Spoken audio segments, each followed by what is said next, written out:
Hey guys, how's it going? Today I want to speak about the subject of what is the future of AI, or if you don't know what it is, artificial intelligence.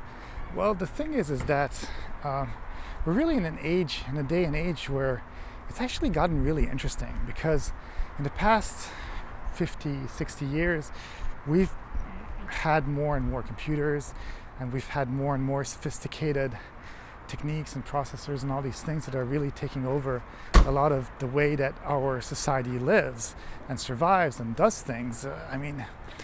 Really, you can't even think about any kind of even simple piece of machinery, even that we use in the kitchen or that we use in our everyday life, that doesn't have some sort of chip. It goes even to the little clicker that will open your car, to even the knife that cuts electrically in your kitchen. And that's the thing that's interesting, is that as technology has taken over, we are having, like everybody has cell phones, everybody has some form of computer, because obviously, well, a cell phone, what is it? Well, it's a computer. So everybody has a sort of computer in their pocket, even if they don't have a personal computer, or a PC or a Macintosh or whatever they have at home where they can sit down at the keyboard. They still have, in some way or another, a computer in their pocket, and we rely on it so much. We rely on it to take calls, we rely on it to basically do everything, the GPS, take appointments, write notes. Some people play games on their phones and all these things. And in some ways, even though we don't have the AI yet in our brain, we already have AI in our pocket. Google, if we don't know something, people say Google it, just to figure it out, figure out what it means, what it says, and it's just so much technology. It's so much viewing, just being able to go on YouTube and Instagram, social media, you can keep up with all these people and stuff like that.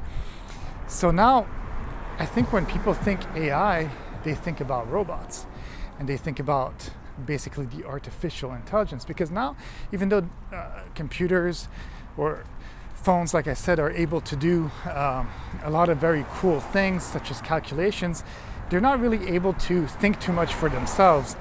But it is getting better, because there's a bunch of robotic computers that can answer you. There's again, it goes back to artificial intelligence. There's more and more smart intelligence that can learn and can become more human in its way of thinking. But I do think that really what's going to eventually come down to, what's going to make really the best of things, the best of worlds, the best of everything, will be when we can go in symbiosis between the brain and the artificial intelligence that is basically given, through a microprocessor that would be implemented within our brain.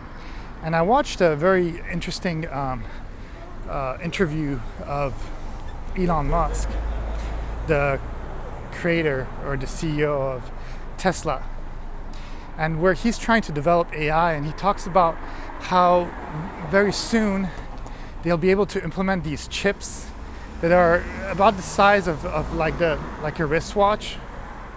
And basically what it would entail would be cutting like a little circular hole within your skull, and then putting that chip in your brain that's attached to different parts of your brain, and basically creating this artificial intelligence that let you communicate with the internet straight into your being able to recognize basically what it's saying and stuff like that.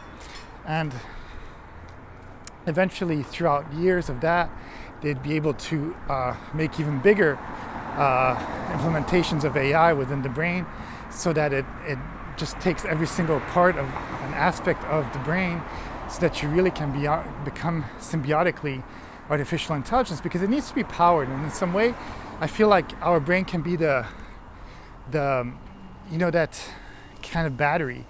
But the advantage of it is, of course, you can go into the dark places where you say, oh, well, Big Brother, now they're going to be able to track us everywhere. They're going to be able to control us. But also look at it this way. It could regulate your body for you not to have a stroke.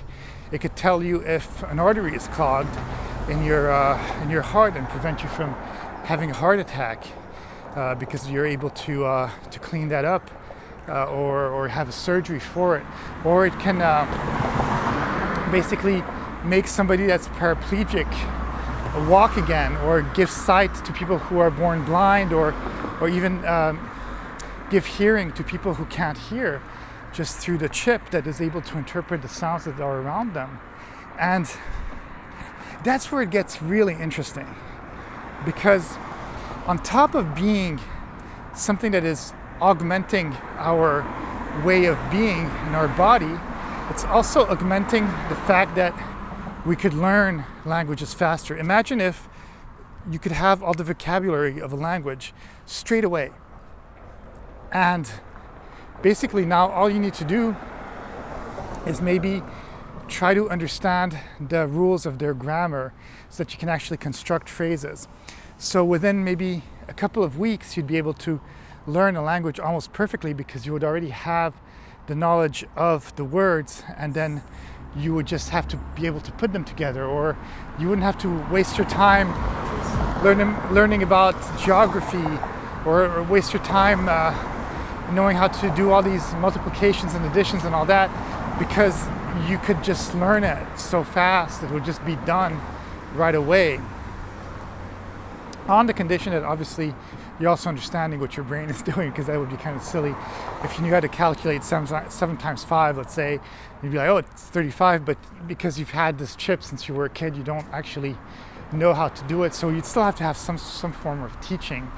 But I do find it fascinating. I do find it's a little bit scary, but it kind of goes this way. The older generation is always going to complain about it.